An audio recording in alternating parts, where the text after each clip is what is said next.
Uh, good morning, Christina. Can you hear me? Christina, can you turn on your audio and video? I just want to check your audio and video. Uh, good morning, Christina, can you Christina. turn on your audio and video? Can you hear me? Christina, can you turn on your audio and video? I just want to check your audio and video. Uh, good morning, Christina, can you Christina. turn on your audio and video? Can you hear me? Christina, can you turn on your audio and video? I just want to check your audio and video. Uh, good morning, Christina, can you Christina. turn on your audio and video? Can you hear me? Can you start Christina, speaking? can you turn on your audio and video? I just want to check your audio and video. Yeah, yeah, I can hear you. Uh, good morning, Christina, can you Christina. turn on your audio and video? Can you hear me? Can you start Christina, speaking? can you turn on your audio and video? I just want to check your audio and video. Yeah, yeah, I can hear you. Good morning, Christina, Christina. can you turn on your audio and Can video? you hear me? Can you start Christina, speaking? can you turn on your audio and video? I just want to check your audio and video. Yeah, yeah, I can hear you. Good morning, Christina, Christina. can you turn on your audio and Can video? you hear me? Can you start Christina, speaking? can you turn on your audio and video? I just want to check your audio and video. Yeah, yeah, I can hear you. Good morning, Christina, Christina. can you turn on your audio and Can video? you hear me? Can you start Christina, speaking? can you turn on your audio and video? I just want to check your audio and video. Yeah, yeah, I can hear you. Good morning, Christina, can Christina. you turn on your audio and Can video? you hear me? Can you start Christina, can you speaking? turn on your audio and video? I just want to check your audio and video. Yeah, yeah, I can hear you.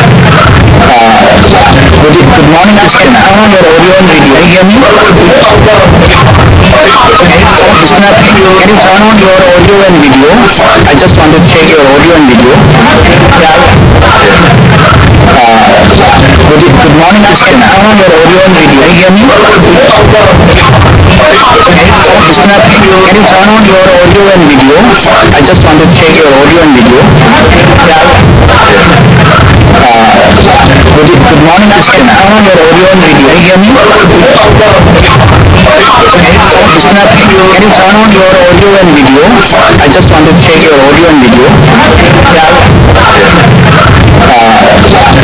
Good morning, Christina, can Christina. you turn on your audio and Can video? you hear me? Can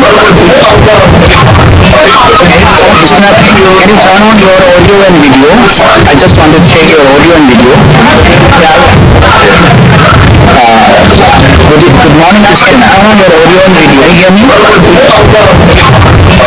you start Christina, can you turn on your audio and video? I just want to check your audio and video. Yeah, yeah, I can hear you. Good morning, Christina, can Christina. you turn on your audio and video?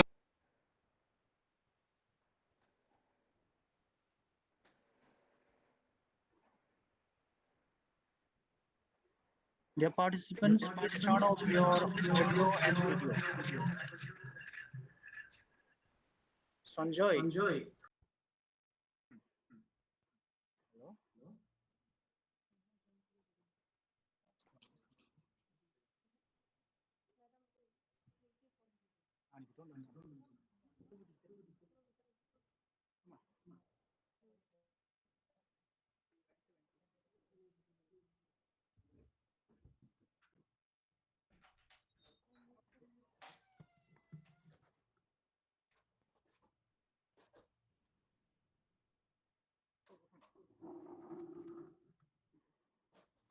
Pindah PC.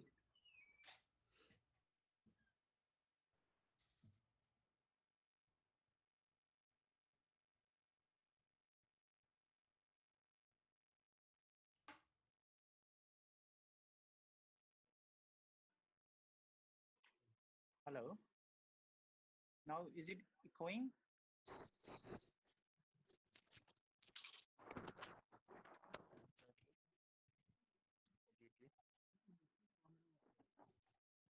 Okay. So I have checked that echo comes when people are turning on their audio. So if multiple people are turning on their audio, then we can hear echo sounds. So everyone has to cooperate with us. Please turn off your audios. So we have to start even in 8 minutes from now. It's okay now. There is no more echo. All right. Then it's clear that there can, everyone has to turn off their audio. Only speaker will be turning on his speaker.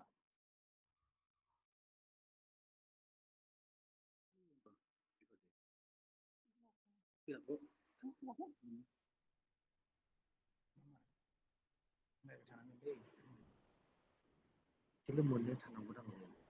Nó này nó thằng nào không.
Cut.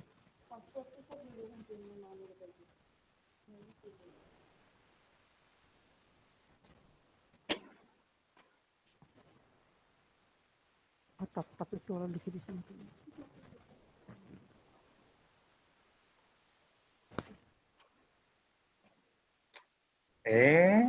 खालामबाय थाग्राबसलै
Uh, we have to connect Professor Scott Delancey. He's still waiting.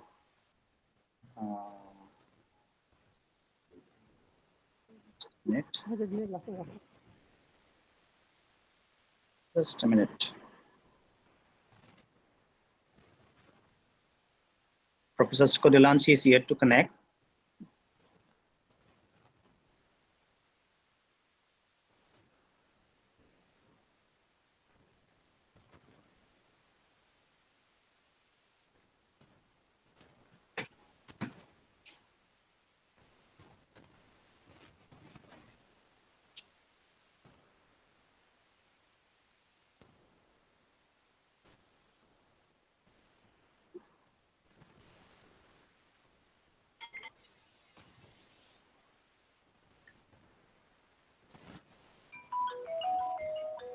Hello.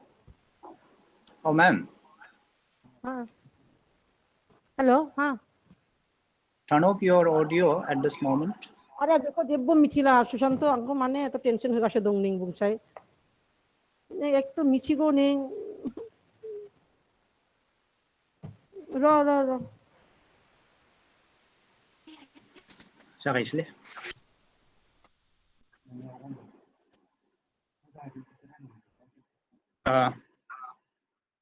good evening, ladies and gentlemen, and morning to Scott and to Christina Wasson. As scheduled, we'll begin with the introduction of the guest and speakers and director and registrar of CIT Kokrajhar. So, first of all, I would like to introduce Director of CIT Kokrajhar, Professor Devkumar Chakraborty. Professor Devkumar Chakraborty is the professor at IIT Guwahati in the Department of Design, and he has been serving at CIT Kokrajhar since 5 years. And next to him, I would like to introduce the registrar of CIT Kokrajhar is Chaitali Brahma. Madam Registrar has inspired and suggested to organize this webinar. So I thank you, ma'am, for your inspiration. Now, let me take an opportunity to introduce our speakers. But before that, let me say a little bit about the topic of this webinar. As we all know that the present crisis, the pandemic crisis, it has taken up everything in our, including, but before that, let me say academia, a little bit about the topic. So please turn off your audio, dear participants. The present crisis, the pandemic crisis, it has taken up everything in our. So, as far as research in linguistics and culture is concerned, we have seen that it has created a challenge in terms of field linguistics and field work. So,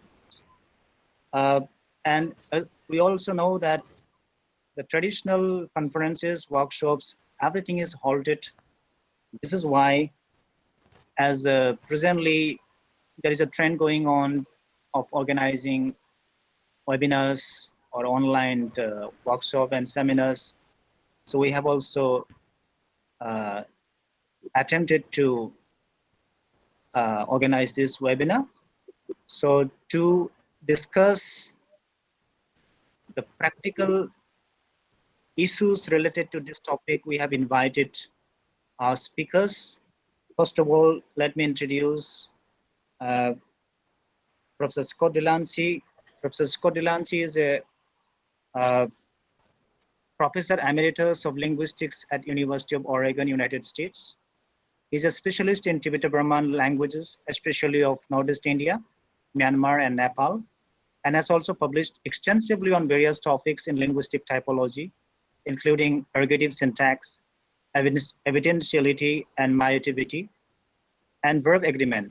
For the past 15 years, he has been working in Northeast India with local linguists to promote documentation and description of the 150 plus tribal languages of the region.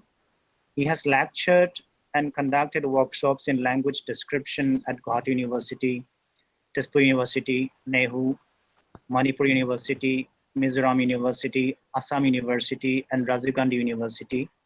He's currently working on a grammar of Bodo language together with linguists at Guwahati University and CIT Kokrajhar. Next to Professor Scott, we have Professor Christina Washa, Mizoram University, Assam University, and Rajiv Gandhi. Please, somebody is turning on his or her audio, turn off. She is a professor of anthropology from University of North Texas, United States. Her work is motivated by a passion for 3 C's: communication, collaboration, and community building in both face-to-face and online context. Professor Christina was trained as a linguistic anthropologist. She works for design anthropology. She was a founding member of the ethnographic praxis in industry conferences steering committee. Much of her work has been in partnership with the private sector, and she has started to collaborate with indigenous communities too. Presently, she has been working with Bodos and Dimasas in Assam for archiving language and culture. So thank you, ma'am, for accepting the invitation as a speaker. And we are looking forward to listening from you. Next to ma'am, we have Professor Anil Barrow. Professor Anil Barrow is a very well-known figure as an academician in Assam. Was born near Manas National Park in Buxa district of BTAD, Assam. He did his post-graduation, MPhil and PhD from Guwahati University. Presently, he's the professor and head folklore research department and director in charge of Center for Performing Arts at Guwahati University. He has published more than 20 books on folklore and Bodo literature, namely poetry, travelogue, book of criticism, and some books in English. He has edited many books for Sahitya Academy, including Kok Borok Lok Songit, for Kobita into Bodo. He has edited journals on folklore and Bodo literature online. Moreover, he is actively engaged as executive member and convener Bodo Advisory Board, Bodo Sahitya Academy. He is a member of Board of Students, Nehu and Nagaland University, and he is an active scholar in folklore researches from Assam, participating and presenting papers in many national and international conferences in India and abroad. So this is the brief introduction of our speakers and director and registrar of CIT Kokrajhar. Now, may I request our respected director, Professor Dev Kumar Chakraborty sir, to turn on his audio and video and do a welcome address. So please. Good evening to everybody. Now, the issue of during or post-COVID crisis and the maintaining the individual community identity for global exposure. What I feel that this is the main issue in today's context, and I think the discussion with this immense importance. I welcome the speakers, Professor Scott, Professor Christina, and Professor Anil Barrow. I think linguistic, the language and culture enjoys mutual exchange towards enriching all of us. But now, as we are not able to meet each other, so this webinar platform, it brings all of us together to discuss this issue.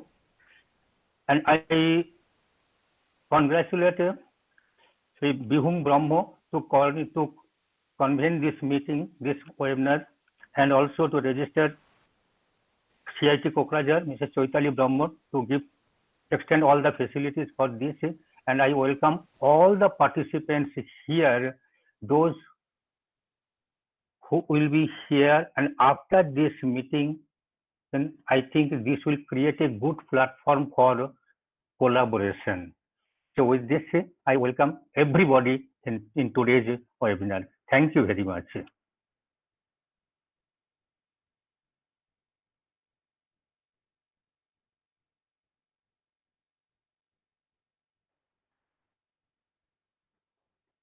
Yes, Bihung, it is over.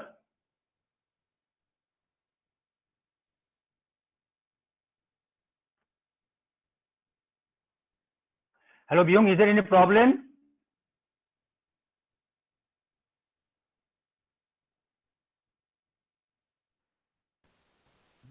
Hello, You can sir. start. Thank you. Thank you. We could Yeah. hear you very nicely. Yeah. Okay, thank you very much. Thank you. Thank you. I welcome everybody. Yeah, Yeah. bye. So now may I request Christina to turn on her audio and video? My video is turned on, and can you hear me now? I can hear you now. Can you turn on your video too? Yes, can see you. It is turned on, yes. Yeah. Okay. So would you like me to go ahead and present? Please go ahead, Christina. Okay, slides. So let me start those. Okay. Let's see.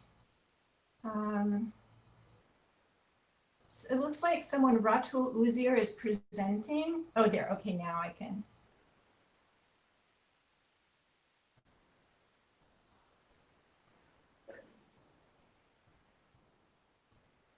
Oh. Sorry. Okay, can you see my screen? Not yet. But we see it. Yes, ma'am. Let me, you see it now? Okay. Yeah, yeah. All right. So, so I want to thank you for the invitation to participate in this cutting edge international webinar.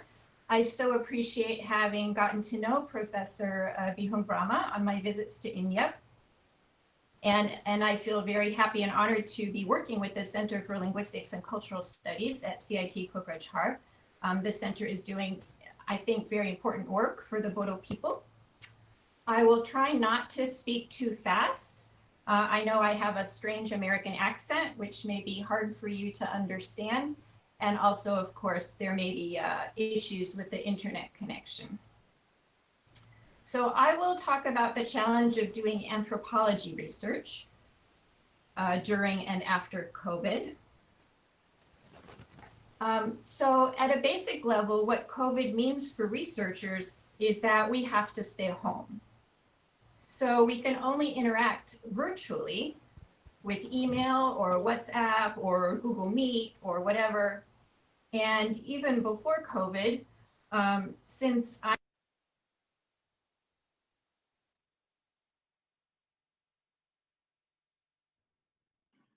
Hello, Christina. Unmute I yourself. think.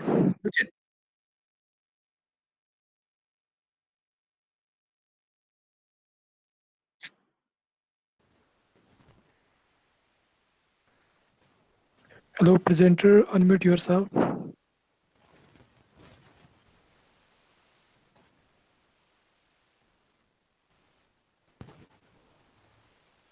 Oh, okay. Can you hear me now? Yes. Yes, you're audible, Christina. We can hear you. You can proceed. Okay. Good. When did you hear any of what I said, or should I start from the beginning? I think you should start from the beginning. Like the link was not working before. I think now you're audible now. I see. Okay. See, bring the screen back. So can you still hear me? Yes, I can. We can. Good. Okay. So I want to start by thanking you for the invitation to participate in this cutting edge international webinar. I so appreciate having gotten to know Professor Bihung Brahma on my visits to India. To be working with the Center for Linguistics and Cultural Studies at CIT Kokrajhar. I think the center is doing some very important work for the Bodo people. I will try not to speak too fast. I know I have a strange American accent, which may be hard for you to understand, and then also there may not be such a good internet connection. So I will talk about the challenges of doing anthropology research during and after COVID. So what COVID, can you still hear me, by the way? Yes. Yes, Christina. Continue. Good, okay. What COVID means for researchers at the most basic level is that we have to stay home. So we can only interact virtually with email or WhatsApp or Google Meet or whatever. In my case, COVID, since I am based in the United States and I'm collaborating with people in India, some of our collaboration had to be through virtual communication methods. And the map on the screen shows you how far apart Denton, Texas, where I'm located, and Kokrajhar are. So as it happens, I have actually been doing research on virtual communication for many years. I'm a linguistic anthropologist, and I'm interested in the communication practices of different groups of people. And so on the screen, you can see a list of some of the studies that I've conducted over the last 20 years on virtual communication and collaboration. So it includes topics like corporate meetings, cell phone use, social TV.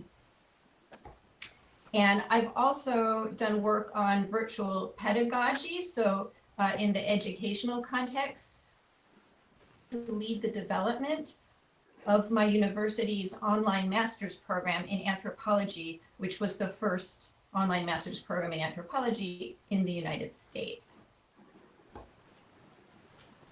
So with the rise of COVID, anthropologists have been thinking a lot research online.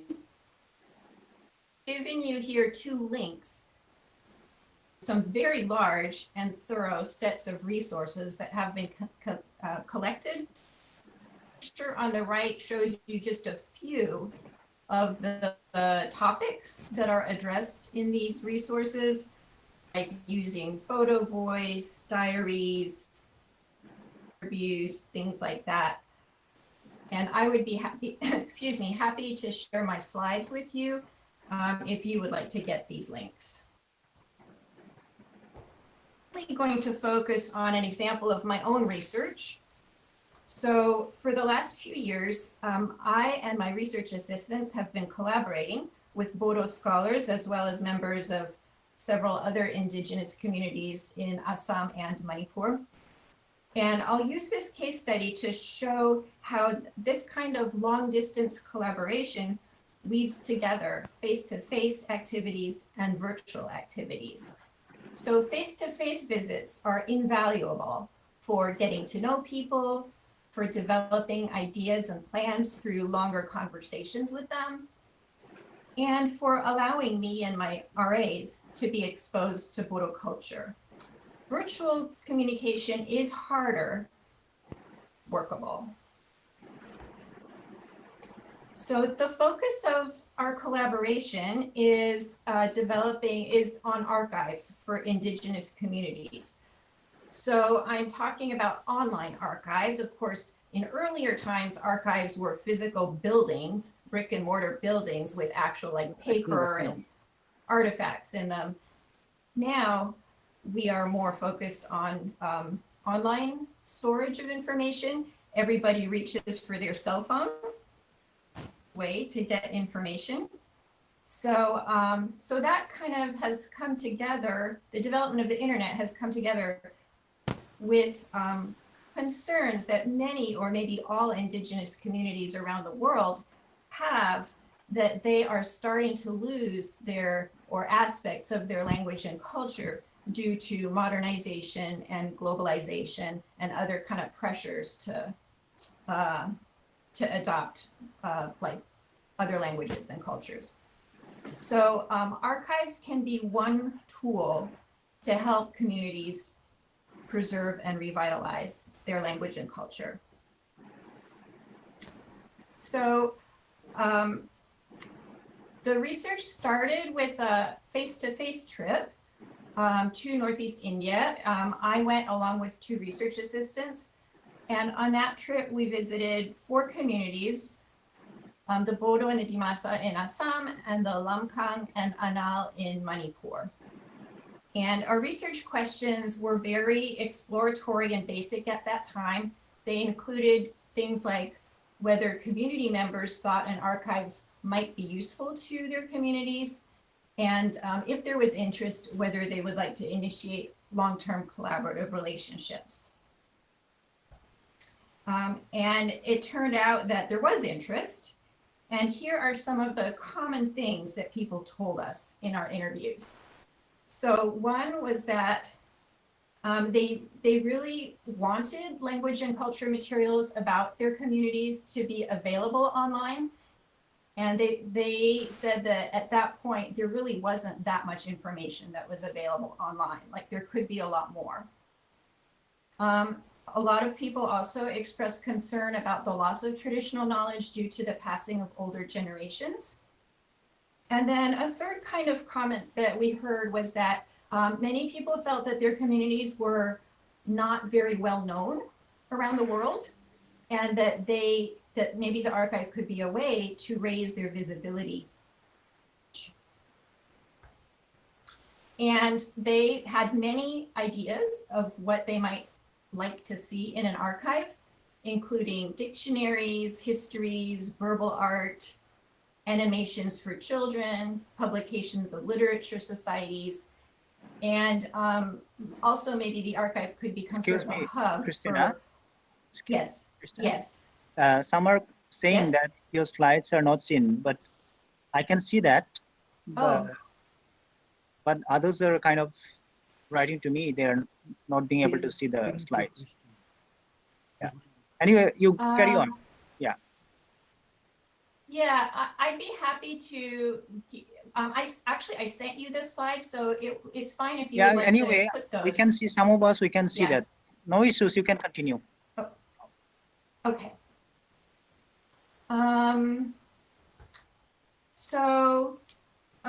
So then after that trip,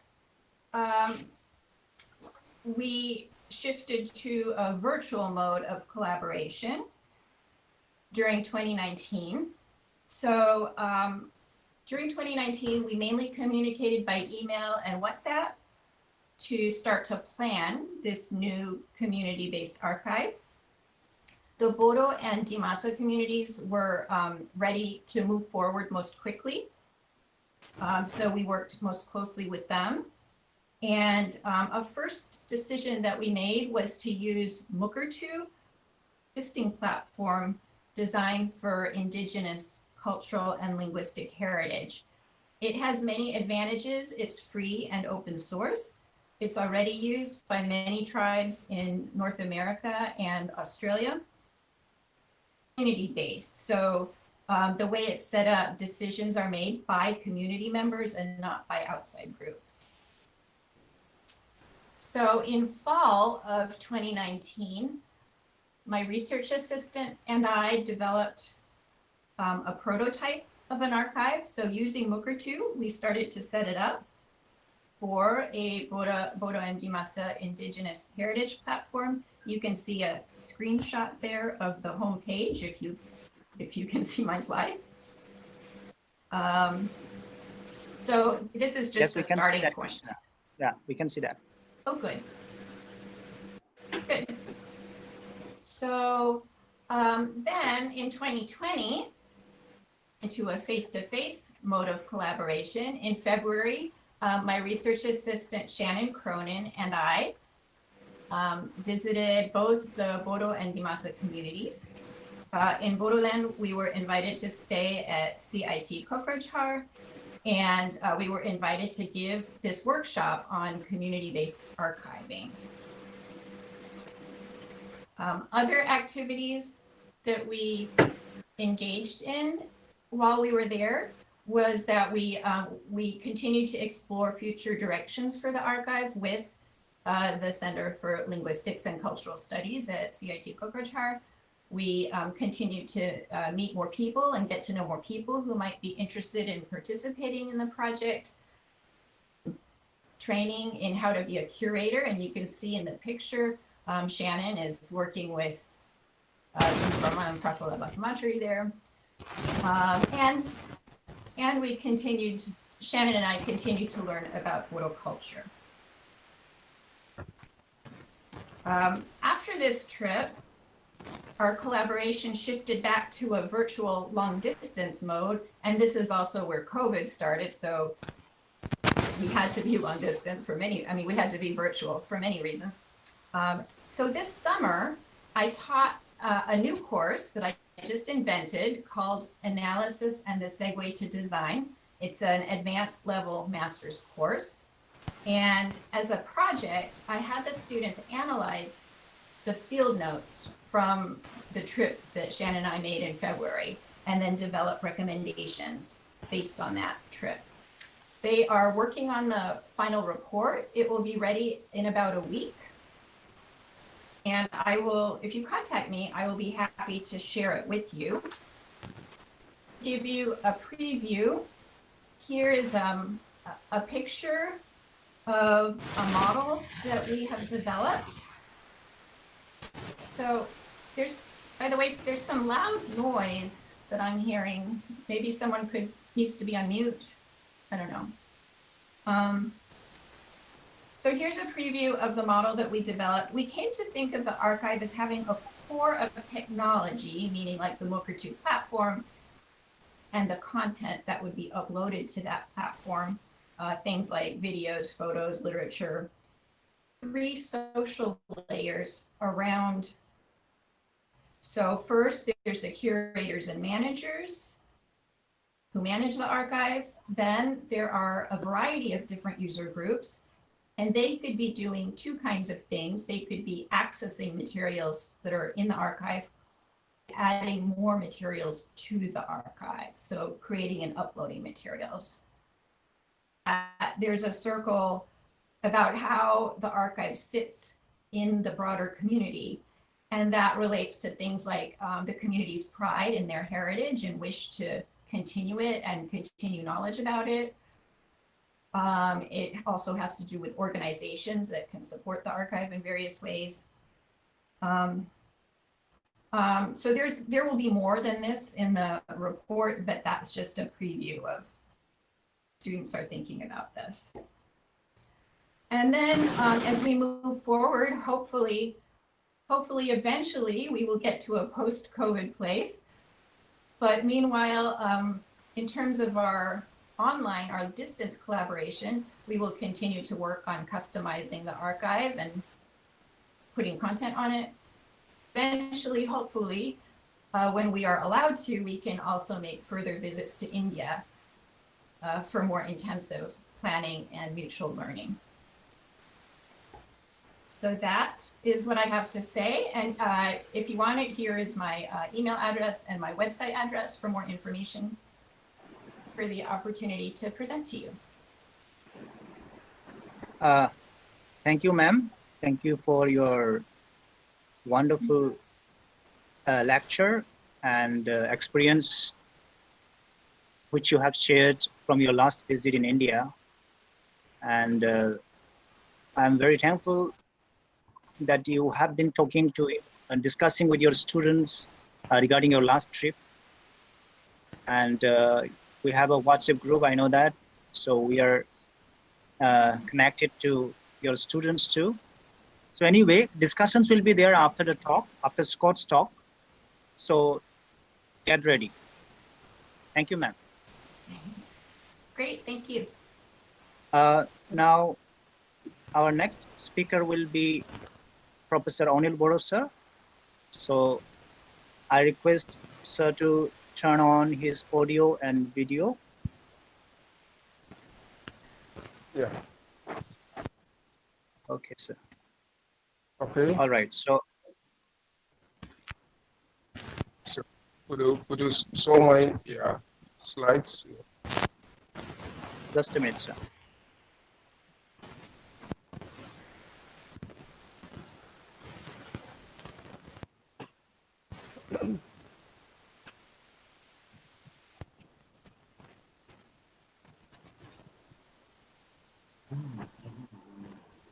So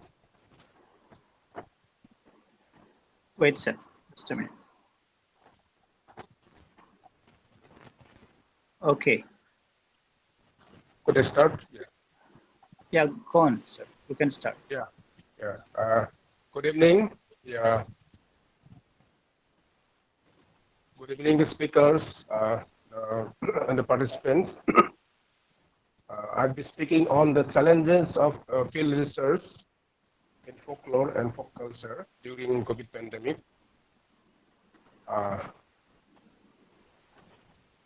Yeah, I have come here with some slides that will make the situation easy for the new students and researchers to understand. Actually, this is completely a new situation where we are in. Nowadays, we are everywhere we are speaking in terms of e-resource, we are speaking in terms of online and digital resources for learning, for all academic and research purposes. And here today, we are going to discuss how we can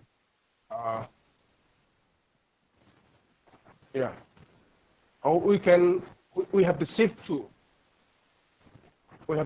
e-resources. We have to shift to the socially distanced fieldwork, the remote fieldwork, especially in anthropology, in folklore research, and in language.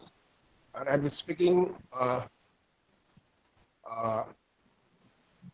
in terms of the remote collection and socially distanced fieldwork and interviewing in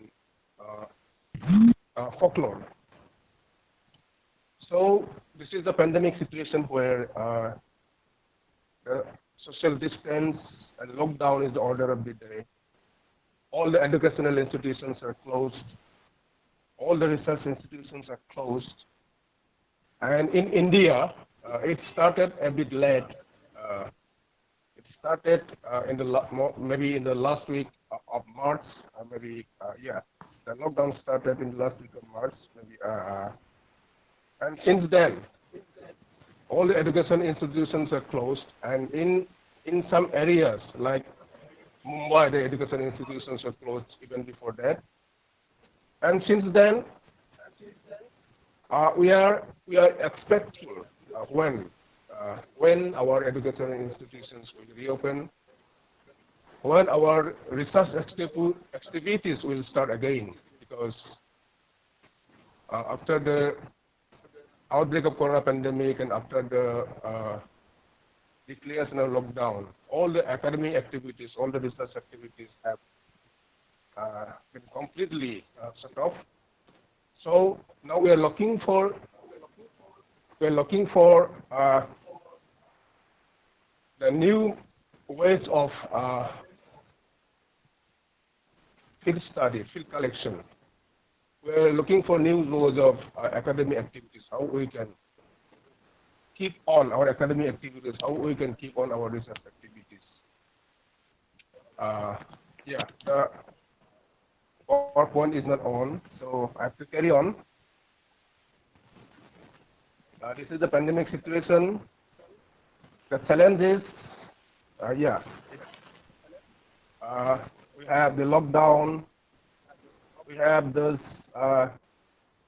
social distance and administrative restrictions in the movement of people from place to place, then closure of educational and research institutions, and closure of all community and public celebrations. This is more important. All the festivities, all the public celebrations are completely closed.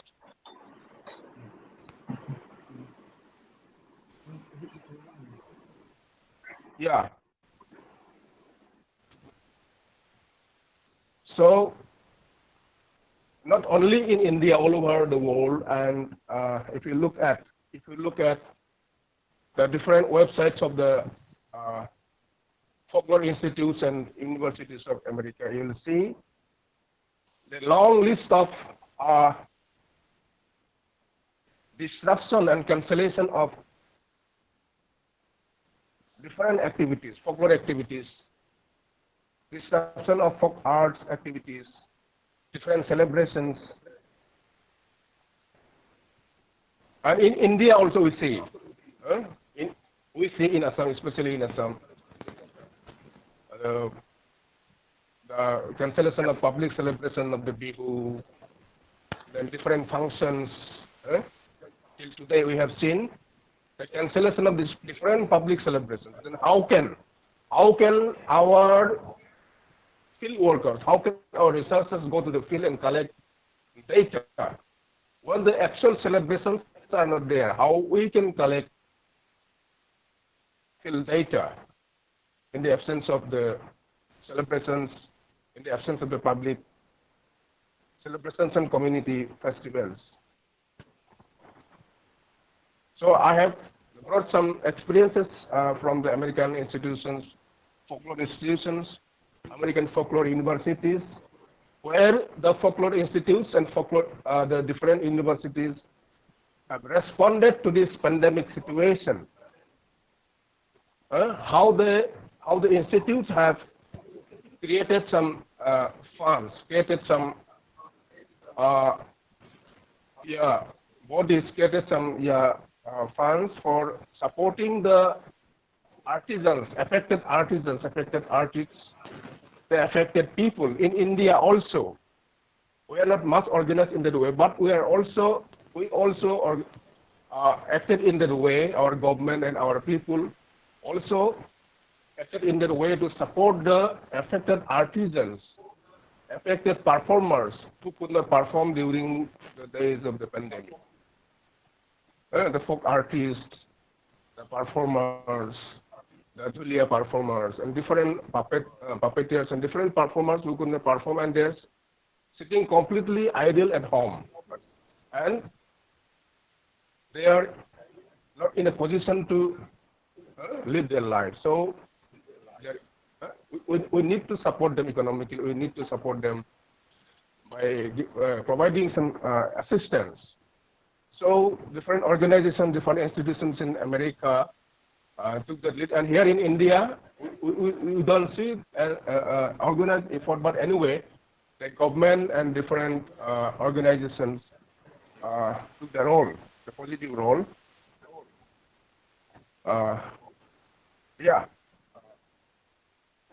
There in America, there were 8 funds for traditional artists and performers. Here we don't have any organized efforts.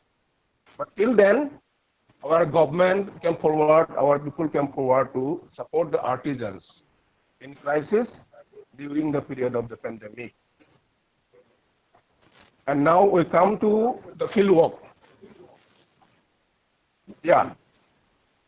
During this pandemic, we have no other options left for the folklorists and field characters. We have no options left other than going to the online resources, other than going to the digital resources. The earlier speaker also mentioned.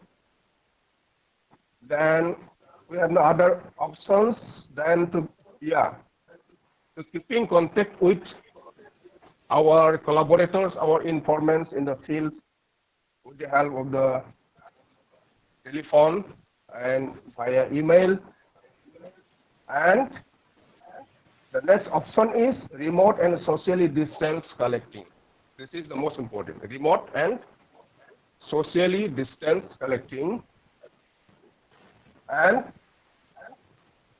then next could be concentrating more on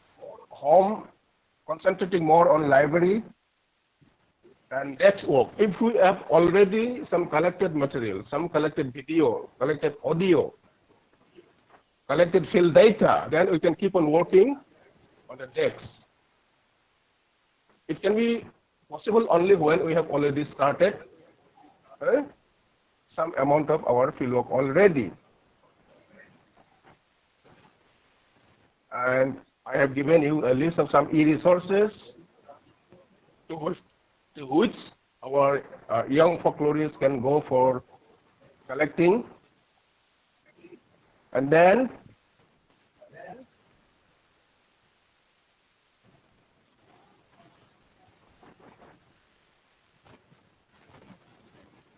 what is remote collecting and socially distanced collecting? This is very, very important at this point. Remote collecting and socially distanced collecting. Here, online and e-resource helps a lot because we have to start from there. It's theoretical and conceptual frameworks. We have to go to the digital and online sources to have some conceptual framework for our research work, academic work. And then we must rely on the phone and video conferencing. Phone and video conferencing is one of the most important methods of exchange of idea and exchange of data and information from the field during this corona pandemic. And next is collecting data from the social media sites. When we cannot go to the actual field, we have to collect data, social media like Facebook, Twitter, the YouTube, and blogs, different blogs. And another way I have seen is we can engage some collector. We can engage some native collector who resides in our field area, who is very close to us. We can engage him. We can make the context. We can make the collection. We can who can help in all the collection and all the interviews.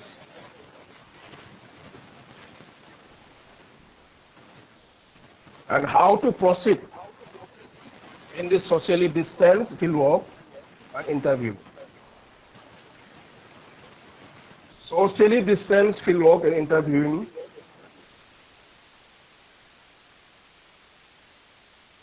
in this kind of field collection and interviewing, the relations between people to people, relations between the collector and the collaborator, relation between the collector and the respondents is disrupted.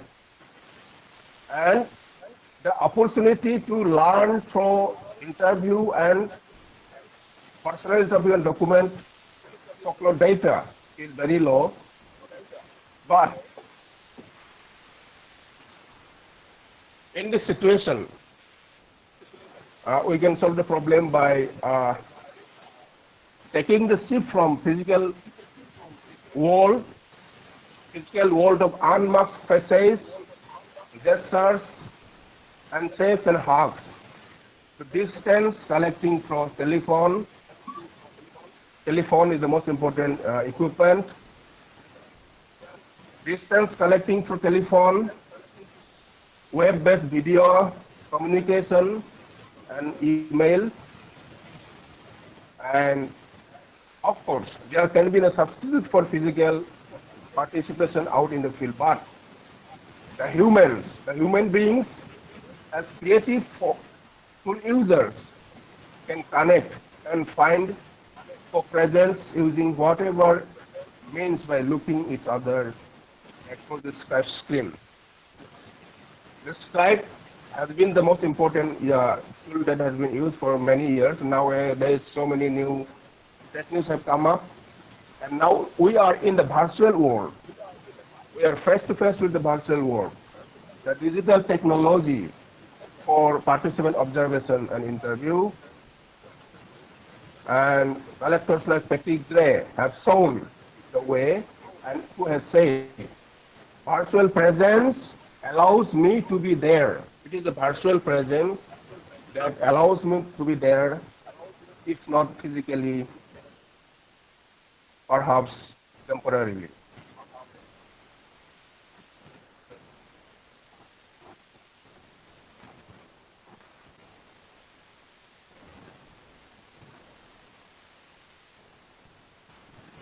And some may say, some critics may say that this is not the real kind of field work, and this is not the real, and it is distance collecting.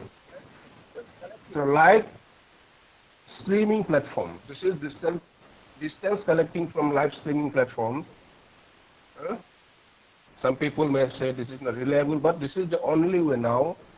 And collectors like researchers like Jonathan Skinner, who has worked in the field and who was conducting traditional ethnographic fieldwork on the island of Montserrat in 1995, had to shift his gears when volcano erupted all of a sudden, and he had to go for this new method of field collection, the remote field collection, by having resorted to the new technology.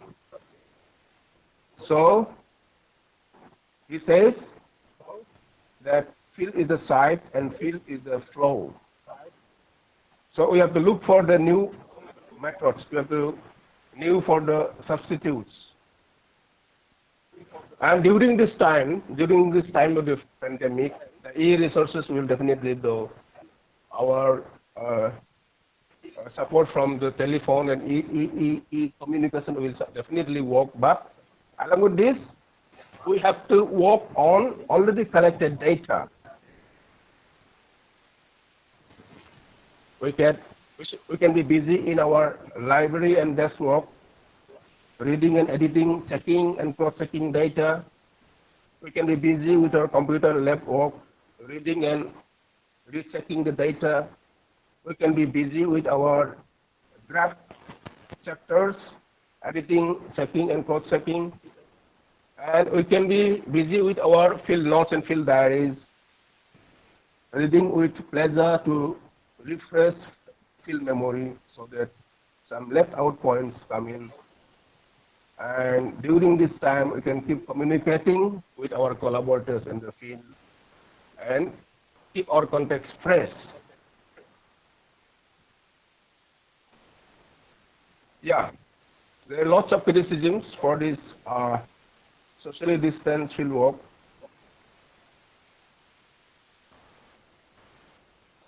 In this shift from physical world of field collecting, field collection and interview, there is loss of intimacy. In this kind of collections in socially distanced,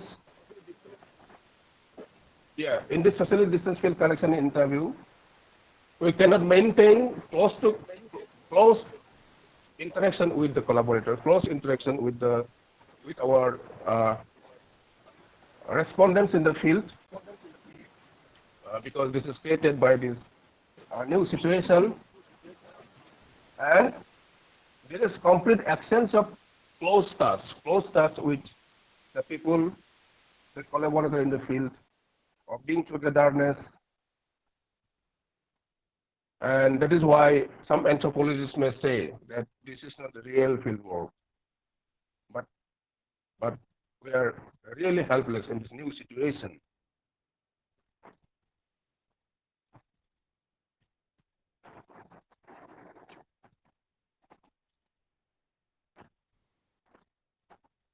And these resources that are collected for this kind of socially distanced field work are really helpful for our researches in anthropology, for our researches in folklore, for our researches in language. So in this research, there is one method that is mostly talked about, that is a method called KT. It is computer-assisted interview.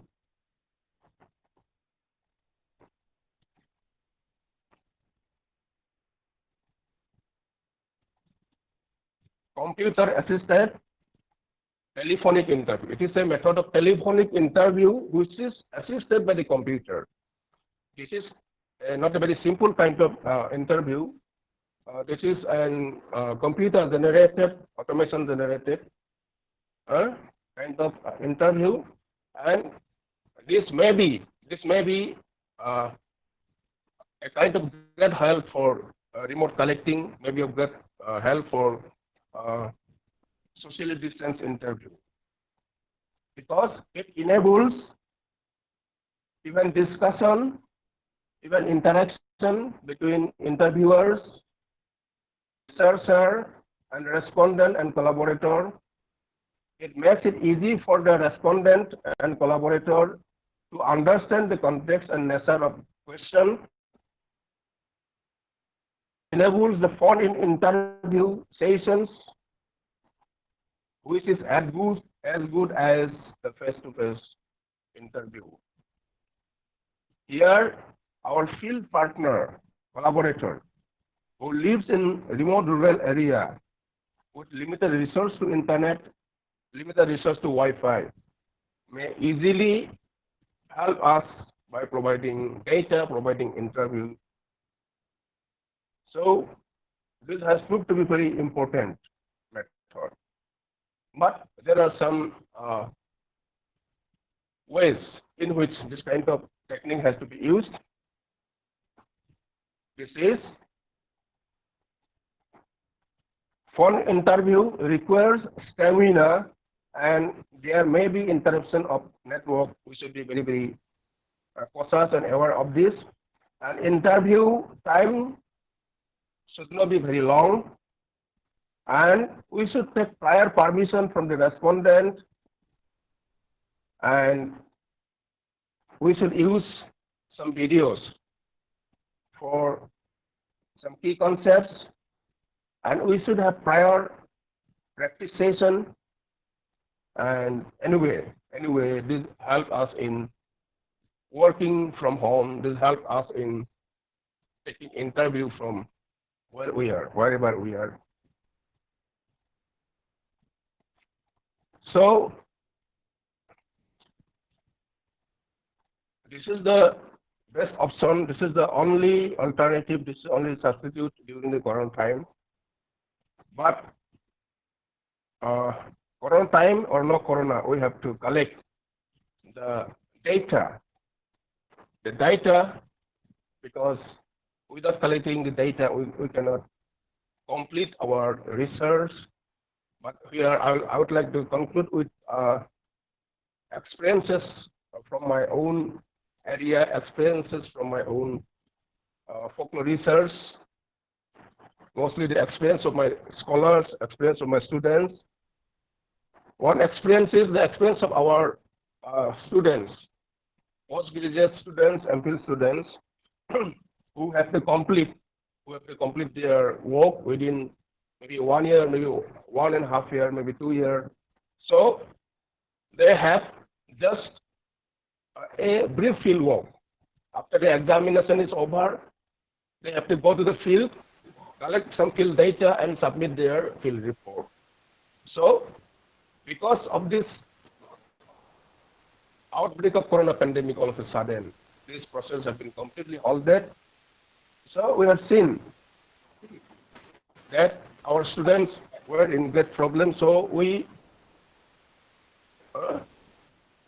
gave our students some assignments. Instead of taking them to the field work, because we couldn't take them to the field work, we were compelled to give some assignments, home assignments. We asked them to go to the digital sources, the internet sources, the social media, and to collect folklore data,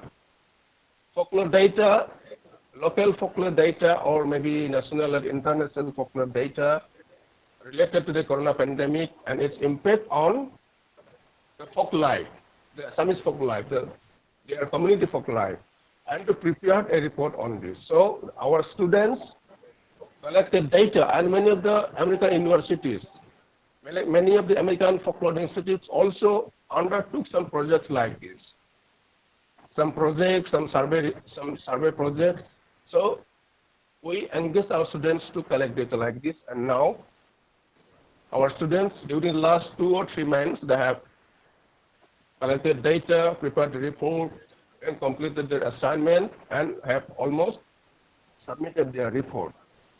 And I'll give you another example that is from a PhD scholars, because the PhD scholars have 5 or 6 years time to complete their research.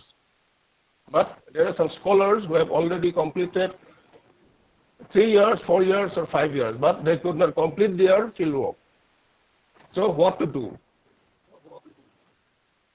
So these scholars had to go for this online and digital resources. They had also to go for this webinar and other online resources. And all of our scholars who is doing his fieldwork, doing his research on Assamese folk theatre, Assamese folk drama, folk performing arts, he could not complete his fieldwork because of this corona pandemic. And so now he cannot go to the field because the public celebrations are completely off. The dramatic performances are completely off. So the only option is to go for the data that he has already collected.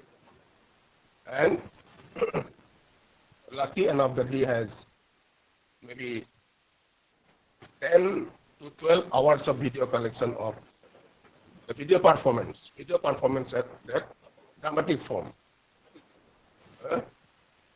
So this is the situation where our folklorists have to work, our researchers have to work. I have some slides to show how our folk communities, different ethnic communities, local communities in Assam and different states of India responded to this corona situation, and they responded to the situation, and some new forms of folklore came off. This, which we call corona folklore, corona folklore, and this is very important to understand this critical situation during this critical time. So we are in a very critical time. So in this critical time, our people, our researchers, have to look for these new ways of field collection, new ways for collecting data in the field. So they couldn't go to the field, and that is what they had no alternative but to go for the online sources. They had no other alternative but to go to the digital sources and keep in contact with their collaborators with the help of the phone, email, and the phone is the most important equipment. As I have already said, that it can play a great role in collecting data. It can help in taking interviews with the help of this computer-assisted program. So thank you for giving the opportunity to speak in this most important webinar. And our scholars, our researchers in the field of folklore and cultures will greatly benefit from this webinar. Thank you. Thank you. Thank you so much, sir, for very nicely explaining your observation and the challenges and solutions to continue our researches in the field of culture during this pandemic crisis, corona crisis. So I hope our participants will be asking some questions towards the end of the even after Professor Scott's talk. So I hope participants will be keeping some notes. So thank you, sir. Once again, thank you for presenting very nicely. Thank you, sir. So now may I request Professor Scott Delancey, our final speaker, to turn on his audio and video and start his presentation. So please.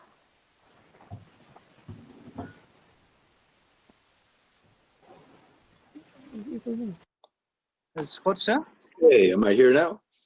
Yeah. Hear me? Yes. Excellent. Are we ready to start? Yeah. Yes. Okay. Yes. Yes. Go ahead. Good Sir. evening, everyone.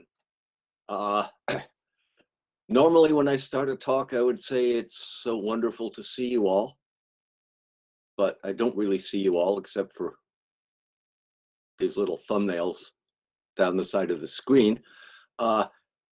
Nevertheless, it's wonderful to think about you all. I'm delighted to be participating in this webinar. I wish I were there. The plans that we were all talking about when I left Kokrajhar last winter would have meant that I would be there now, which would be very enjoyable. But since we're not, let's do everything over the internet.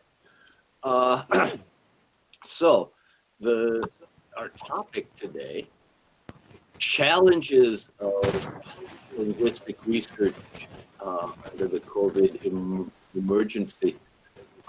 Maybe let me reframe this a little bit as not necessarily challenges, but opportunities.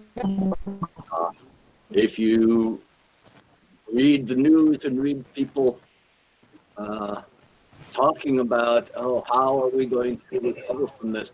There's a lot of talk about, at least in the United States, I don't know about elsewhere, about how this is showing that all of our old ways of doing things and all of our institutions are inadequate, and we should maybe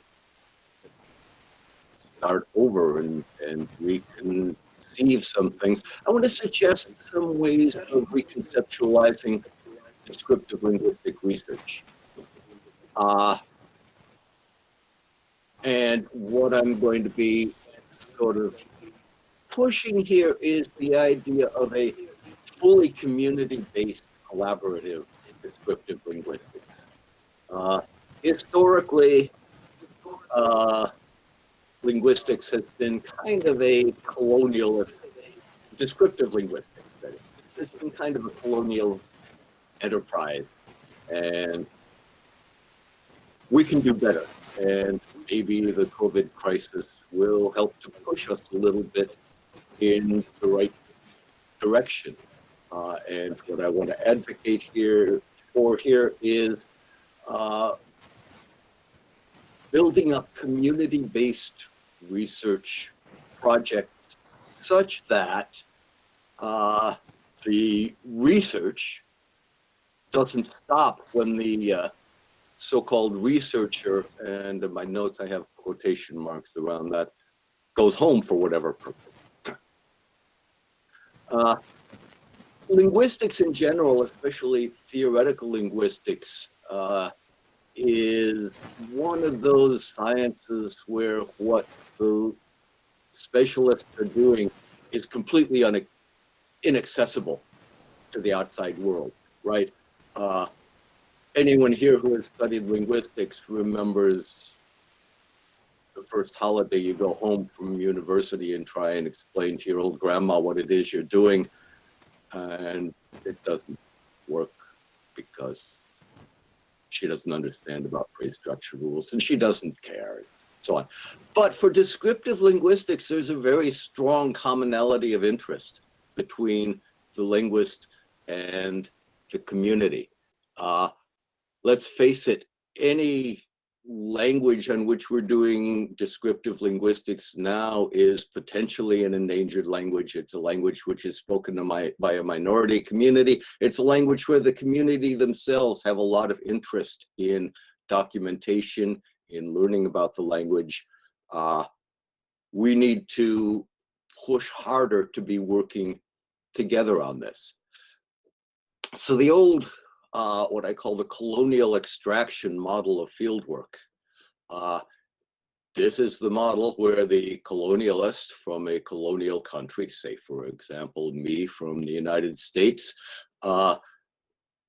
show up on some exotic foreign shore, find some local person, extract a great deal of raw material from that person, take it home, process it, and sell it to build myself a career.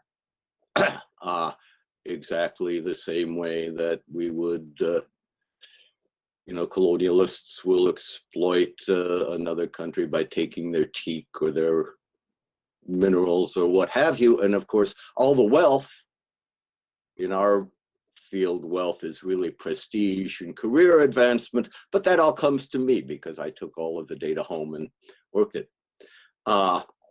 In this model, the local community folks who provide the essential data don't really see a lot of profit at all. There's a kind of a, what would we call this, globalized colonial approach, which we've seen in this century and a bit before, which involves the foreign researcher enlisting some local scholars. So rather than me just working directly with the community, I find some local linguistics students and I let them go and do all of the work and bring it to me. And then I take it home and I build it up and I process it and I publish it. Similar kind of model here, where the intellectual wealth is being concentrated in the developed world. I like to think that in Northeast India, everybody is kind of moving along past a model like this to one in which at least local scholars are actively involved in building their own careers. And we have now so many community people who are coming forward and pushing for community-based projects. I know Moshel Kaling is on this meeting, I think. Many of you would know Bangwang Losu or Sikri Tiso or many other people around the Northeast who are doing community-based projects. Well, we all understand that the linguist needs the community people. You can't do linguistic research without people to give you language, okay? And the community really needs the linguist. If the community is at the point where they're trying to develop a writing system, they need somebody to do a phonemic analysis and so on. So in this situation, our interests are very much the same. And once again, to return to my main theme, I'm pushing for a model where the community-based research never stops. And the fact that the academic researcher may be stuck in Guwahati or Delhi or Eugene or wherever is an inconvenience, but where the constant presence of an outside academic researcher is not really an essential component to keep the research going on day by day. All right. In the contemporary world, I feel like most linguistic research projects are still pretty much just one or the other of those. Of course, community-based projects often do ask for help from a linguist. And of course, if you're a linguist and you meet someone in the community who is excited about this work, that's always very exciting. But still, the reason why any particular project is going on is because somebody at a university wanted to write a dissertation. That's usually the answer. Much less often it's because somebody in the community wants to record folk tales or wants to develop educational materials. Really, all of our projects should be all of that, all together. A descriptive documentation project can't really properly succeed unless it is entirely collaborative and taking everyone's needs and interests into consideration. We've been doing a lot of this in Northeast India. I think NEILS, the Northeast India Linguistic Society, the conference we have every 2 years, is a wonderful opportunity for everybody to develop more collaborative connections and work together more, but there is still work to do. And once again, my main point here today is to suggest that maybe we jump on the opportunity presented to us by the COVID situation to keep building the communicative structures that we need to keep collaborative projects like this going. Okay, we've known for some time now that it's possible to do a certain amount of our research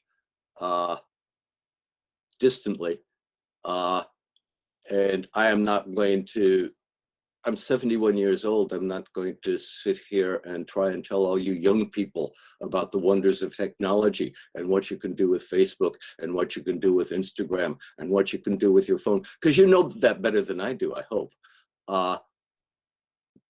And we've seen in a lot of projects in the last 10 years or so, people using this more and more, but it seems inconvenient. And after all, fieldwork is fun, right? If you're an academic researcher, presumably you enjoy the opportunity to go out to the villages and meet folks in the community. If you didn't enjoy that, you probably wouldn't be doing descriptive linguistics anyway, right? And for the community member, if a project brings you to the university, that can be a fun trip as well. And I feel that we haven't pushed the development and the incorporation in our research of remote research behaviors quite enough, because we never really had to. Well, now it's COVID time and we really have to. What I want to say here, if it's one point, in keeping with the theme, challenges, and now I don't have it in front of me, but there's something about for the future. What I want to say is all of the little emergency arrangements that we make, all of everything that we are running around trying to do now in order to keep our research going during a time when nobody can travel, let's not think about these as temporary emergency arrangements to deal with this situation. Let's think about this as the opportunity to build a new model of remote, distributed, worldwide linguistic descriptive research and documentation, such that we can to some degree erase the distinctions that we've always made between, say, language description and language documentation, or between an academic language documentation project and a community-based language development project. What's the difference between language description and documentation and language development and revitalization? Everybody kind of needs the same thing. If you're going to, at the community level, develop language teaching materials, you need a good descriptive analysis before you can do that. Both the researcher and the community-based language activist have the same kind of interest in collecting stories and collecting texts and getting folkloric material and so on.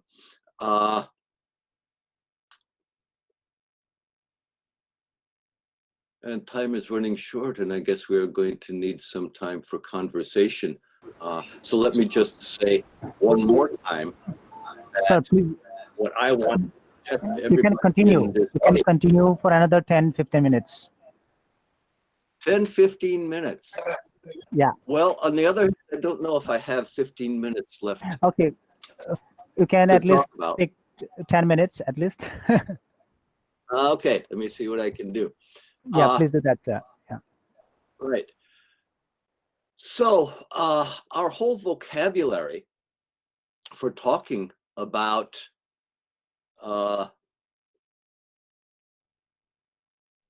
linguistic research is a very kind of, returning to my original theme, very kind of colonialist and paternalistic approach. We talk about the researcher and the informant. Okay, so I show up in town. I am the one adding to the store of human knowledge, and my informant is simply a source of data. I think we need new vocabulary to go with new ways of thinking about this.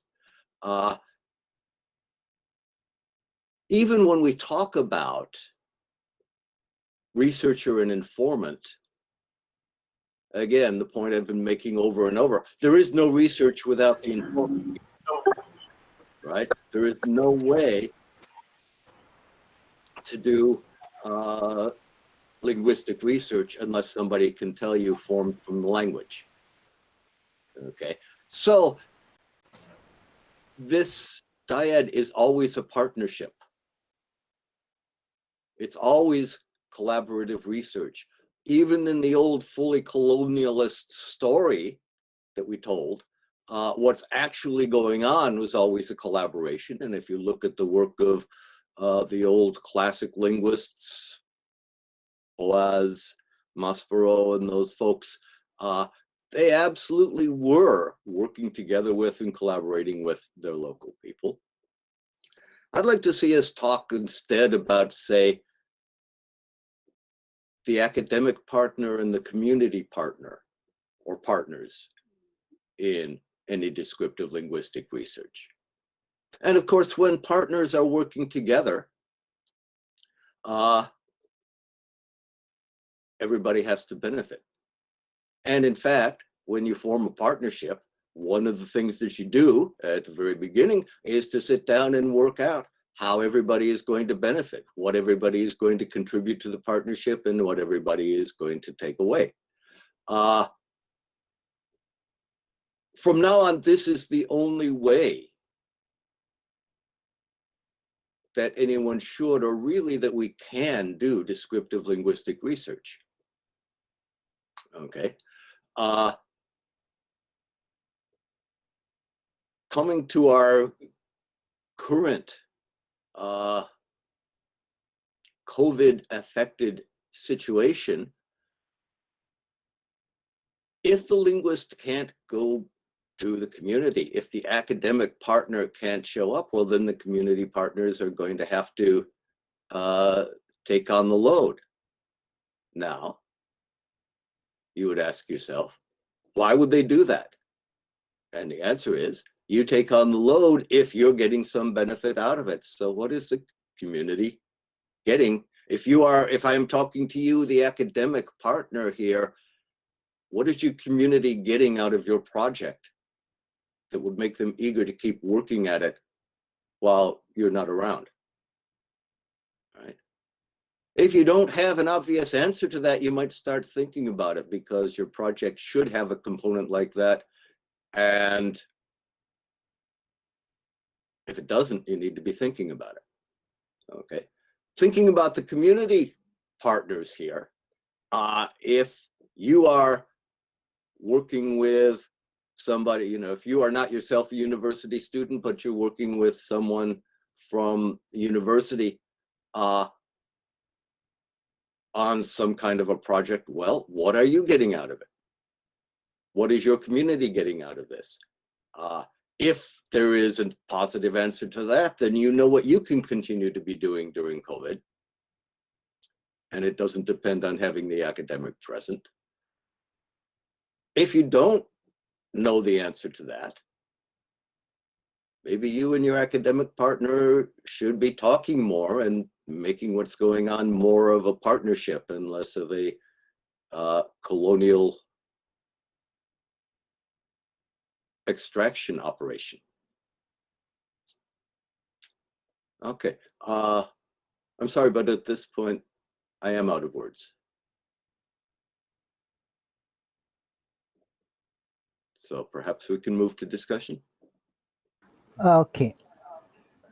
Thank you, sir. Thank you so much. I think now we can move on to discussions. Professor Scott has very nicely explained the problems and solutions to the crisis which we have been facing presently.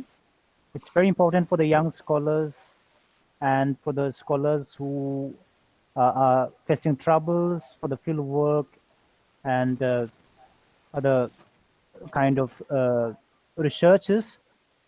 So I'm very glad to hear that sir has mentioned that if you wish to do quality descriptive linguistics, without field work, it is incomplete. So I hope our participants will be asking questions. So if you wish to ask questions, you turn on your audio and you can put on your questions. But before beginning, before taking your questions, let me ask Professor Scott a question, sir. Yes. Since we have come across this challenge presently that we cannot go to the field, we can go to the communities. As you have mentioned, that field linguistics is very important. Field work is very important to do a quality research for descriptive linguistics. So does it mean that,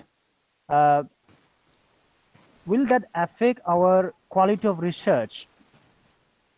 During this pandemic, since we have not been able to do or continue our field works, will that will the quality of our research kind of decrease? Well, what is it that you don't have available now because you can't go to the field? Yeah. When you say, will the quality of our research become less? Well,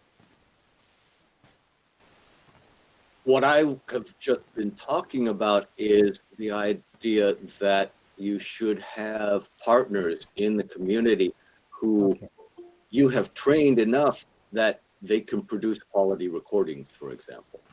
Mm-hmm. If that is the situation, then there is no need for the quality of your research to suffer under COVID. All right.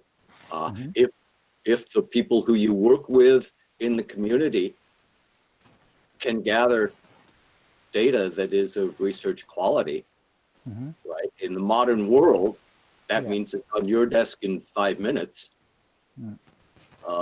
So, right, and then you can communicate back to your collaborators what other kinds of data you might need. It's not necessary that there be any loss of quality here.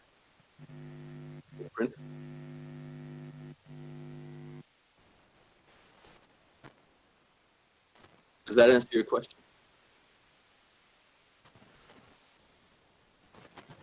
Thank you, sir. Thank you so much.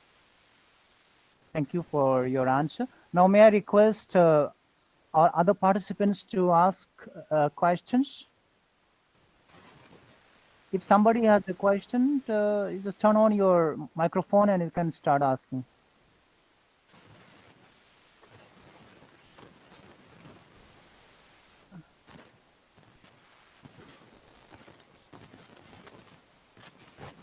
It seems everybody is. Hello, sir. Yeah, somebody Hello. speaking. Yes, Hello, continue. sir. Am I Yes. audible? Yes, yes.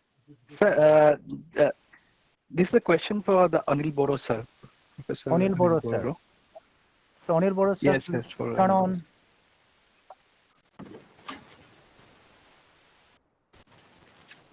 Anil Barrow, sir, please turn on your audio and video. Yeah. I'm here. Okay, sir. Yeah. Sir, You can. Told me something about this computer-assisted telephonic interview regarding the virtual work. So, can you little bit say about what are the little bit elaborate about Actually, yeah. It's a very mechanized kind of thing. We are not acquainted. We don't have any experience of this because these things are already there, but they have come to the forefront because of this pandemic situation. But in order to apply this kind of technique, we have to train our field workers. We have to train our field workers how to use this kind of device.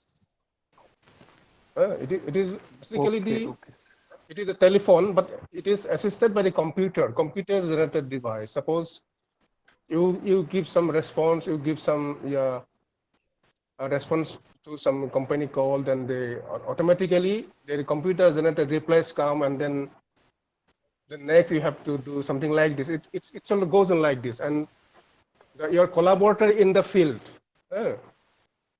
your assistant or collaborator or informant, nowadays we call it collaborators, our respondent in the field should be trained enough to give the appropriate kind of answer for this kind of computerized kind of telephone reply. This is computer assistant telephonic. There are other ways also. We can have recourse to these social media devices, Facebook and other devices, these blogs. But these are completely new things to us. None of us have used this. Yeah. But we should learn this. We should learn this thing. There are lots of trainings for this in the e-resources. You can go for this in the websites. You can learn more about these new techniques. But the most important thing is, as Scott said, the most important thing is the collaborator in the field should be trained enough to do the proper kind of recording in the field. Because I can go there. My friend and collaborator in the field will be doing everything for me, but he must be in a position to use the device, use the recording machine. That is the most important thing. Because I will not be in a position to go there because of this social distancing norm. Is it? Okay, sir. Is it okay? Okay, thank you, sir. Okay, sir. I got it. Okay. Thank you. All right, thank you, sir. Anybody else?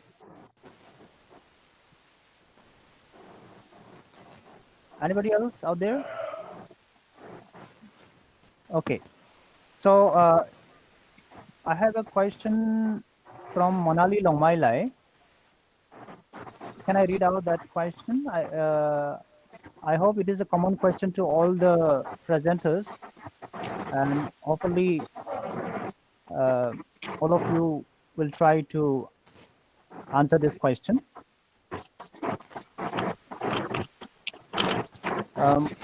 Please turn off your audio.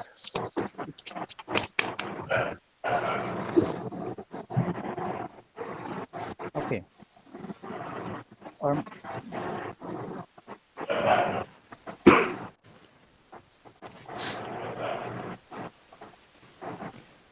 okay. So let me read out Monali's question. She asked, my question to all the speakers, how possible will be the short-term course in linguistics for community members during the COVID-19? I repeat, how possible will be the short-term course in linguistics for community members during the COVID-19 for documenting the language and putting into an archive or an Excel sheet for random word list? For instance, the speech members will also need to understand how to record oneself, how to transcribe and make it accessible, how to train the community members field work. This is perhaps one of the greatest challenges in lingua cultural documentation. So I hope Professor Scott and Christina will also like to answer this question. May I request Scott to answer this question first? Well, are we talking about initiating a new project here? I mean, here's the thing. If you have a project underway, I would expect that you already have some local community members who are able to transcribe. All right, that should be one of the very first things that you do as you work out the phonemic system of the language. You need to be teaching what you are discovering to the people that you're working with, so that then they can do transcription according to your system. If the question is, if I wanted to set up a class right now to try and teach a bunch of people who I've never met how to do language transcription of their own language, it would have all of the same challenges doing it remotely that it would have doing it locally, plus all of the other challenges that everybody is running into in these last few months trying to do their teaching remotely. Just off the top of my head, I can't come up with particular examples of what's going to be more difficult about doing it remotely, but we all know that it will be more difficult. But I'm not sure that I'm actually addressing the question here. I think it makes sense, sir. Thank you. Yeah. May I invite Christina also to answer Monali's question? Sure. And can you hear me, by the way? Yes, yes, yes. Okay. Christina, go ahead. And I did write something in the chat area. So, of course, my research is a little bit different because I'm not teaching people how to actually do like linguistic transcription or recording or like that. I am more working with community members on developing archives, but I've been teaching online since 2006, and I think you can really do a lot with teaching people online.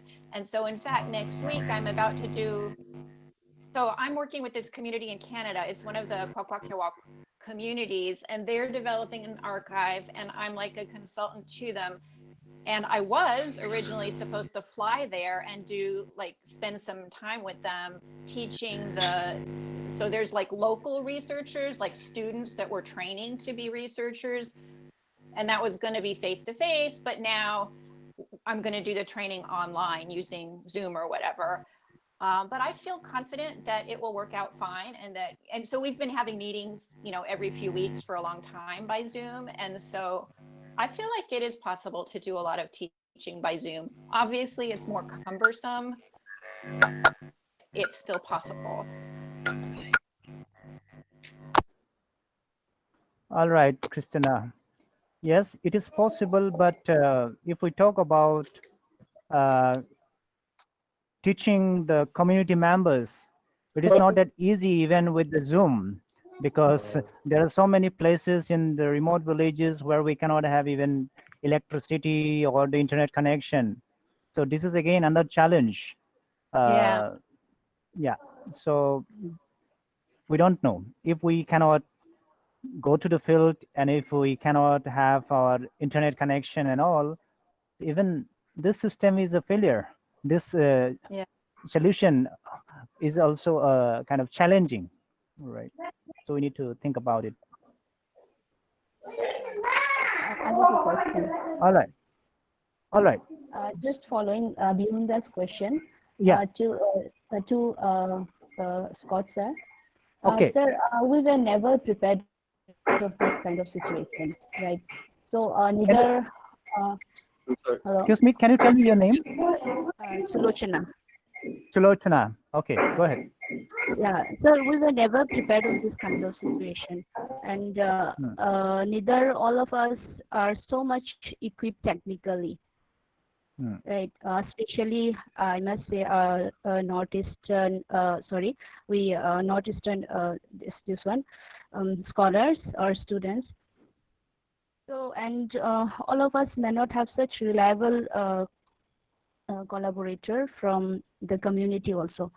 So what do you suggest to a researcher, especially someone who has recently started his or her fieldwork? Okay, Scott, this question is to you. Okay. Well, that's a real problem.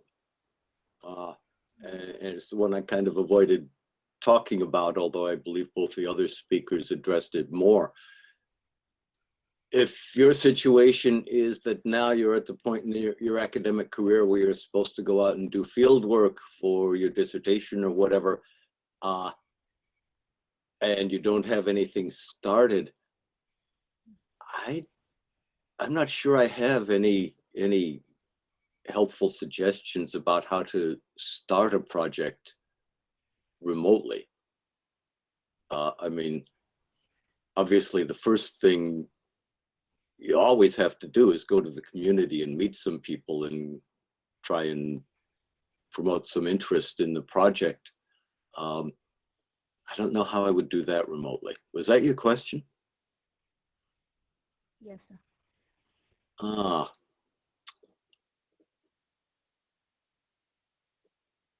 You have a specific community in mind that you want to work with?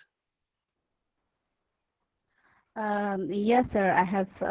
There is a community in Tripura. Yeah.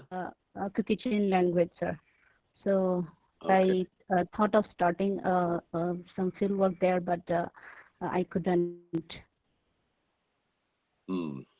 I'm stuck there, so I don't know how to begin and what should I do in the meantime. Of course, I'm and all, but my work is stuck.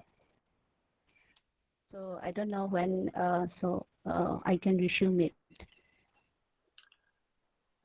You might go way back, a century back to the age of Boaz, where the approach to fieldwork was the very first thing you do is you collect a text. You get someone to tell you a story and you write it down and you analyze it, and then you go back and write. That is unlike the way that we approach things now, where we start with a word level and then figure out the grammar of sentences and build up to texts. You could, in fact, try this, certainly for one of the languages up there, the phonology is likely to be familiar enough that you can at least get started. So have somebody tell you a short story. You take it and sit down and try and write it all down. And then that gives you something that you can work with your consultant on remotely as you try and pursue the analysis of particular words and so on. I think that's probably what I would do. Okay, sir. Then, sir, that will be only possible through telephonic conversation, since it's not possible to go to field now again. No, but yes, it is. It can only be done remotely, but your consultant can take the phone and go and say, Grandma, tell me a story on the phone, and then they can send you the file. So, sir, we have to just carry it on without any audio or video recording. Well, wouldn't that be an audio recording?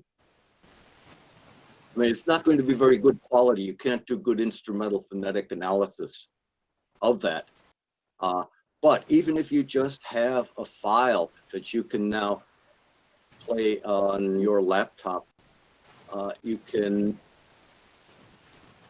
by trying to write that down, you can come to a beginning of, a first pass at a phonemic inventory.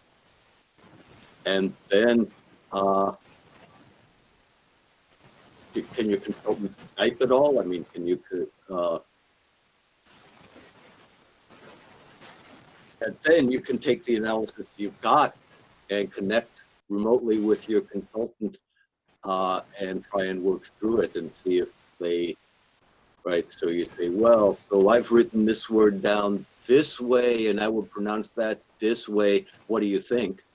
It's going to be much more laborious than doing it in person, but you can do all of the same things that you would do in person. All right. Sulochana, so do you have more questions or it's okay? Are you happy? All right. Thank you. Thank you, sir. Thank you, Sulochana, for a wonderful question. So we can take a last question. If somebody has, if anybody has a question, please turn on your audio. Bihung, Yes. some Alexander Brahma, he has asked some question. It's in the chat box. Can you read it out, ma'am? Can you read it out, ma'am? If you. Yeah, he has written, this is not that relevant to this webinar. Okay. Last year in the Rajya Sabha of the Parliament of India, one of the members raised an idea about one nation, one script. So what is your comment and recommendations on this? He wants to know from all the speakers. One script. Sir, could you understand the question? Yeah. Well, I would first say, in a certain sense, since I'm not an Indian national, it's not entirely my problem, but that sounds to me like a really bad idea. Various languages in India now, many languages in India now have their own scripts, which they are using. I would be really kind of frightened about the reaction to the idea of trying to force everybody to use a single script. I'm not sure I see the point either. So you don't support that idea, sir, right? I don't support that idea at all. I don't support any kind of linguistic uniformitarian ideas. All right. Thank you, sir. Thank you so much. Ma'am, is it okay? Yeah, this is a call. Here, I would also like to add something, although I'm not from the linguistic background, but what I feel that one nation, one script is not a good idea, as Professor Scott has said, because India, if you take this case of Indian population in the parliament, India is an diversity. And all the states, all the places, all the small villages they have their own dialect, own language. And because of all this culmination of all these dialect, language, we are We are known as diverse, and that makes what is India. So I don't think the concept of one script is not a good thing. So we are good when we are all diverse, but unity is there. Thank you, ma'am. Thank you for your idea, your views on that. Thank you so much. So I think we can uh, stop the conversation, sorry, discussion session at this moment. We have come towards the end of the webinar. Somebody's turning on. Yeah. So, ma'am, this is now your turn for the word of thanks. My honor, Bill. So you can take 10 minutes to say whatever you want to say on this webinar and on the speakers. Ma'am, please go ahead. First of all, like a very good morning to Professor Christina and Professor Scott, and for the others, very wonderful evening.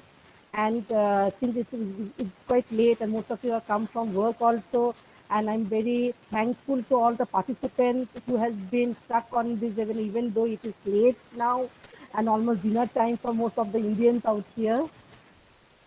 And so very first of all, I would like to thank Professor Christina for delivering her lovely insight on community-based archiving.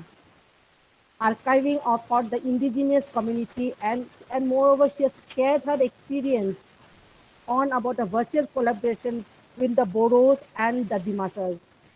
And moreover she has shared her experience about her last visit to India. And we welcome you, ma'am, when the pandemic situations are over, when the international flights are flying. You will come here, and whatever virtual collaboration is indeed that is working these days, and we know in future also these things are going to like go deeper. But then also field work is fun, as Professor Scott has said. So we would like you to come to Boroland, and with you, with a collaboration with CIT, we'd like to have a much stronger linguistic development, ma'am. Thank you so much for your lovely insight. And I hope all our participants have got lot of knowledge and understanding from madam. Coming to Professor Scott, sir, you are very old friend of ours, and you have come to CIT, Bodoland, Assam, and you have traveled very widely in the Northeast, and very helpful to you for giving us all your insights. Especially, we have heard you a lot during our seminars, our conferences in our campus also, and you are really wonderful, sir, and your work really inspires us. And especially today when you spoke about the community-based collaboration approach, the community-based language development research, and about the local collaboration where the local team will gather their insight from the whatever we want and will send it to you. You staying miles back at home, develop those, interpret those, and put them in your language over there, sir. So we are very grateful to you, and we would like to hear more about you, about your work when the pandemic situations are over. And lastly, Professor Anil Barrow, our very own Anil Barrow, sir. Thank you, sir, for your deliberation on the challenges of the field work. And mostly what I like that is that, sir, yes, our folklore, that our culture. And today in India, especially when we talk about our Northeast, where is the land a lot of culture, colorful view celebrations, and maybe the puja is also coming. We won't be able to celebrate all those things. So along with that, lot of economic setbacks will take place, especially the dancers, the bihu dancers, the dhag, dhol, and a lot of things, and all those things which is together, which is developing our culture, sir. So with them, we should help them out at the most, as we have said, and that is a very good idea from our part. So, thank you so much, sir. Thank you, ma'am. And now, so yeah, go ahead. Yes, and from the family of CIT and from the organizing team, I would like to thank all the participants to be present, and Bihu, thank you so much, and the others who are along with you, our technical staff, thank you so much for everything. Thank you so much, ma'am, for your wonderful speech, wonderful word of thanks. You have very thoroughly listened to the talk that I can understand from your feedback, and it's very inspiring. And first of all, I must be thankful to our director, sir, Professor Devkumar Chakraborty, and Registrar Madam, Ms. Chaitali Brahma, to inspire us to organize this webinar, because we know challenges are there. This pandemic has really, created lots of challenges. So, as Professor Scott has mentioned, that we should take this as an opportunity, not as a challenge. So we have started the idea, the innovation to organize such kind of virtual events, and we have really enjoyed it. We have seen lots of positive responses from the participants. It's very exciting. It's very wonderful. So I'm very much thankful to all the participants, and I'm very sorry that we could not admit so many participants who were trying to join this webinar on Google Meet. But that is why we have streamed the live video on YouTube too. And if some of you have missed that those sessions, you can go to the link which we have provided on YouTube. These are archived on YouTube. So we are very sorry, but thank you so much for your overwhelming responses. We have received about 700 participants who have registered for this webinar. And all the participants who have registered will be provided e-certificates. So you can stay in touch with me or in my email or Telegram groups which we have created. Thank you, Dr. Anil Barrow, sir, for your wonderful presentations, your identifying the problems during this COVID crisis, and the solutions which you have shown to us for the scholars. Thank you, sir, for giving your time, and hopefully we'll be seeing you again in near future. Thank you, sir. Thank you, Christina, for your wonderful, wonderful presentation and sharing your experience which from your field work in India in your last visit. And we are staying in touch with Professor Christina, the community members from Boro and community members from Dimasa. We are staying in touch in WhatsApp, and the students, teachers, and we from here at CIT, Assam University, Guwahati University, we are staying in touch with University of North Texas, and we are doing a wonderful collaborative archiving research. It's going on. Thank you, Christina, and hopefully we can listen to you in near future too. And finally, I'm very, very thankful to Professor Scott. As we know, Professor Scott is our guardian, and we love to keep listening to him. We want to keep meeting to him. And we have so many young scholars. I know they have come here to listen to you. So whatever points you have mentioned today are all very, very important and special to all the scholars, all the listeners over here.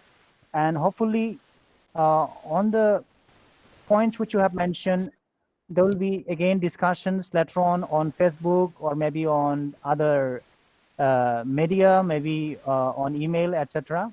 So thank you, sir, for your valuable speeches, and hopefully we can think about some more opportunities in future to listen to you, and your collaboration with the community members in Northeast India and in other parts of the world.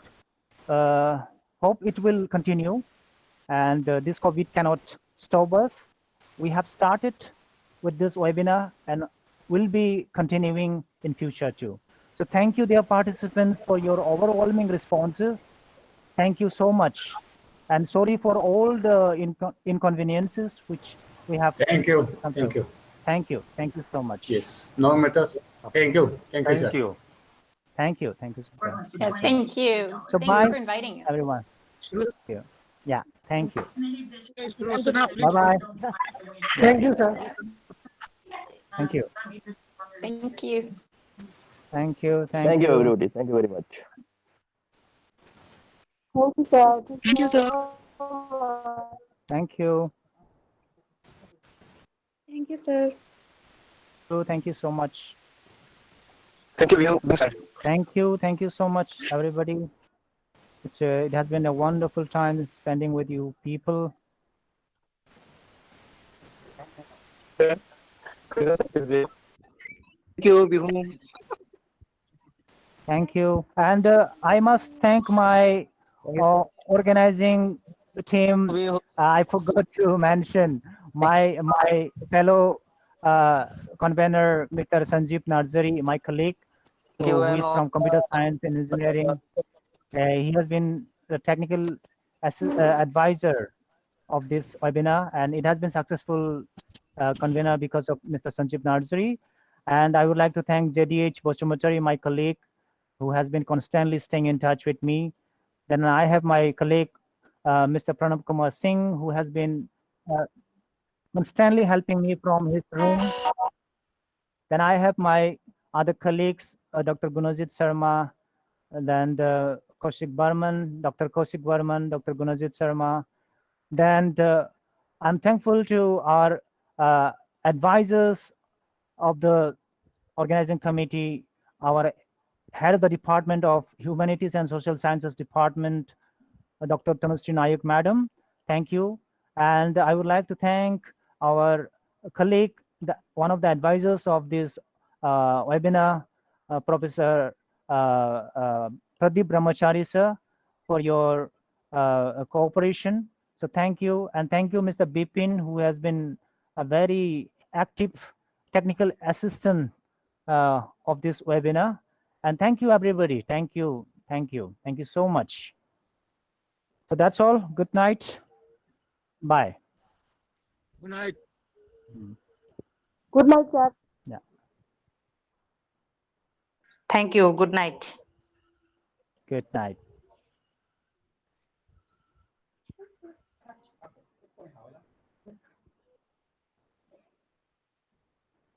There, madam. Thank you. Say. Jabat jabat kuzan bye.